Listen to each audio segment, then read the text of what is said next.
Okay, back to another review. Season 3, Part 2, Episode 2, aka Season 3, Episode 12, Human Resources. This episode has a lot in it, to be honest. A lot of J focuses in this episode between with Raz and Soren and Eren.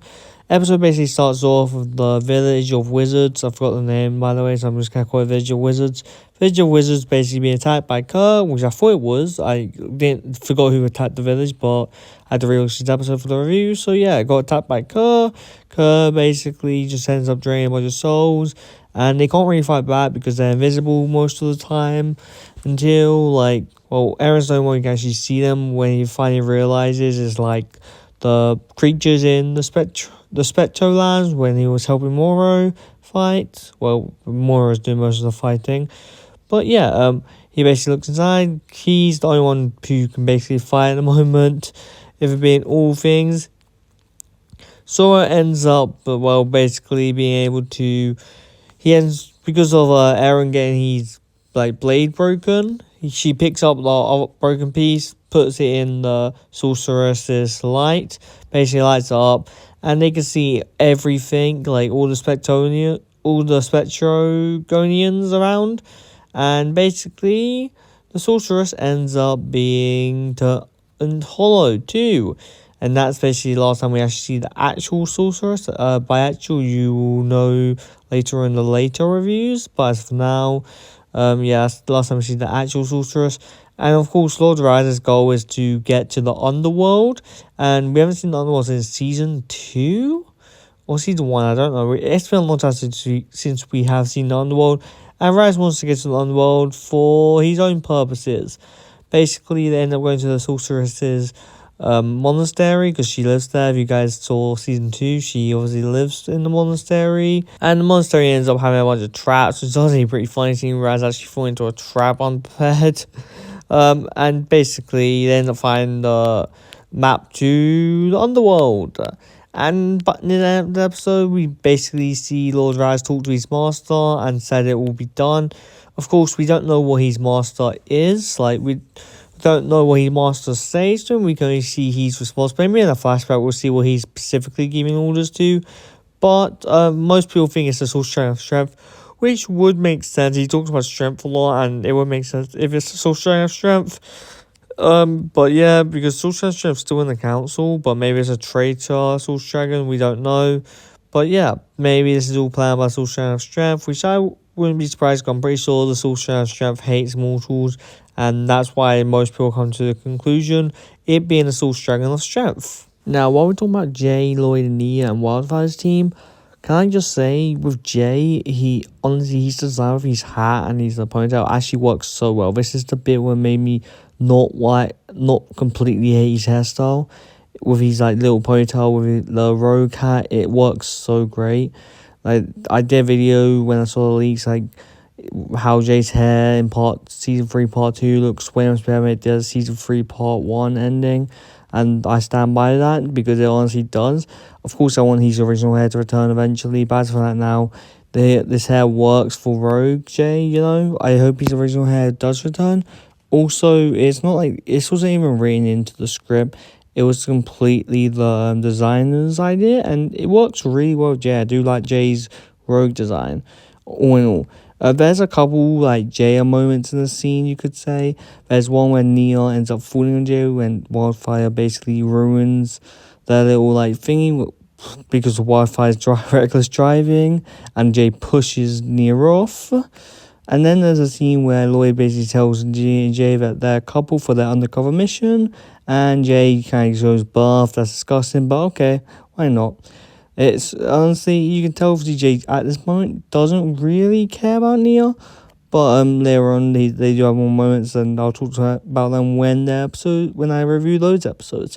I just thought this is obviously really nice, and you can tell obviously Jay shouted his goodness when he refers to it, and I really enjoyed those scenes. Now, the only thing I will say about this episode is they do set up the administration, but from what Doc White says, I think other stuff, we won't be knowing more about the administration, and that whole kind of thing won't be touched on at all in Dragon Rising. But yeah, we'll just gloss over that, I guess. Basically, Jay says that he worked in the administration, where does he know that? And he was a natural, so he thought that was who he meant to be.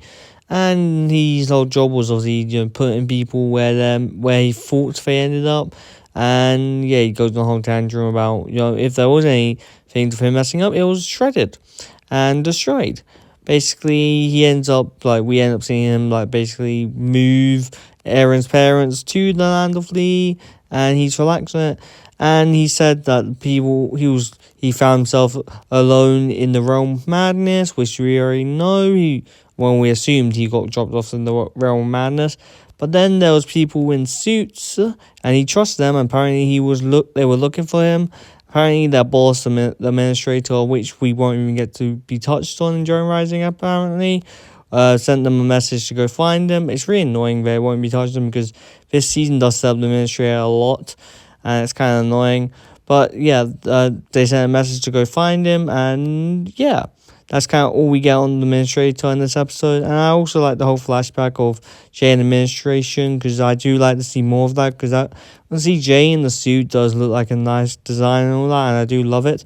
We get to see that more this episode, of course. So when the ninja team actually do arrive, obviously Ninja and Jay, because Jay's taking off all the ninjas as of right now, he basically says what he wants to do. His plan would have been just to go in there all blazing, taking out every agent that dare stand in their way. And in this scene specifically, this is probably the main scene, in my opinion, in this whole season, whole part that shows he's basically shattered side. There's another scene later on, but I feel like this is the main scene. You can definitely straight away tell his goodness is not there. And Neo calls out this part as he was in the trailer when Neo calls out, saying, "You really did show your goodness." And basically he puts on the suit, which I said earlier in this video, but I do like the suit's design. I do like how he looks in the suits. And they basically enter the administration, and it's bring your ninja warrior friends to work day, because the administration has a bunch of random days. And I don't even know why that would be a day, but yeah, I honestly don't know why the administration has these days, and they all celebrate. And yeah, it's a weird thing to have, to be honest. They end up getting caught and basically put in prison, which then Jay said this is basically where he wanted them to be. And he basically tricked one of the agents to let him go because they made him dance, female dances or whatever, because why not? It's, yeah. I guess Jay would know it because he used to be an agent. Then Jay ends up getting some random guy's gym shorts that they never washed. And the context to this, he basically puts it into the thing where where you normally get the paper thing come out, but this time it is just all stink and basically stinks the whole place up, and that's how they end up escaping, which Wildfire messes up. Surprise, surprise. And Jay, I do love the fact Wildfire and Jay's relationship of the season is so great. Honestly, I love how Jay always is just angry and annoyed with Wildfire. Wildfire's, well, not this thing, but I feel doesn't really care until later on. But yeah, it's just really great in my opinion. Now, I've said this before when the official trailer showed them in casual clothes. I said this is a good thing, even if the context of these casual clothes of them being in an undercover mission. I feel like I really like when they go in casual clothes, because we barely see that during ninja stuff. Because literally every time we show them sleeping or waking up, it's them in ninja clothes, which is kind of annoying, because I feel like the OG Ninjago had a lot more casual stuff. And now also what the agents are trying to attack and stop them from going to the lovely.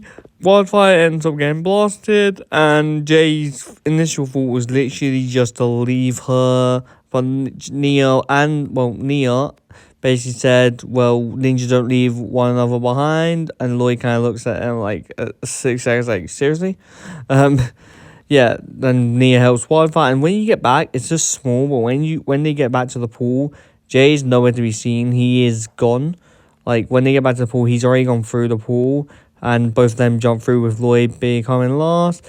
And at the end of the episode, we basically see, well, if you guys know from other stuff, we see them have the little smoke around them. The agents have a little smoke around them, meaning the Forbidden Five, well, the Spectrogonians, and a little, I don't really know what to call them, but Spectragonians have infiltrated the administration, and it's the whole cold thing, and yeah, we'll see more of that later on. But that is basically the end of the episode. For end of the episode, well, of course, we've already talked about the actual end of the episode with the with Lord Raz and with Lord Raz and Map of the Underworld. So yeah, that's kind of the end of the episode revolving the administration part anyway. And out of the episode, I think there's really nothing bad going. I guess the only thing that you could consider bad is the whole looked up, but that's also part of Jay's plan, I guess, from what he said. And I didn't mind it. Like it's not even enough to bring down the episode. The episode in general, in my opinion, is another 10 out of 10. So 10 out of 10 episodes in a row. And yeah, I didn't mind the whole like them getting locked up and Jay kind of tricking them into letting them go. I didn't mind it at all at any bit. So I feel like this episode deserves to be a 10 out of 10. And yeah, I guess I could be biased because these episodes, as of recent Dragon Rise Season 2 Part 2, focus on Jay, and I'm a big Jay fan, so I could be biased with rating it 10 out of 10. What do you guys think in the comments down below? Don't tell me. I personally think this is a really good episode. Yeah, without further ado, I'll see you guys next time. Subscribe, do all great stuff. Bye, guys.